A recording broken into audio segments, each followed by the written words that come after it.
Do you want to learn more about marijuana?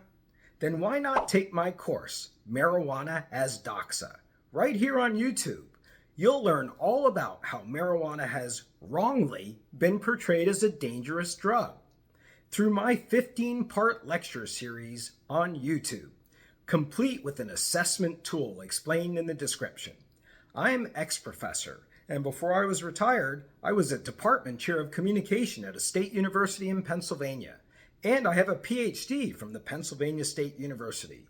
I've also been using marijuana since I was 15 years old, and now in my retirement, I'm taking my energies to re-imaging marijuana as a healthy pleasure.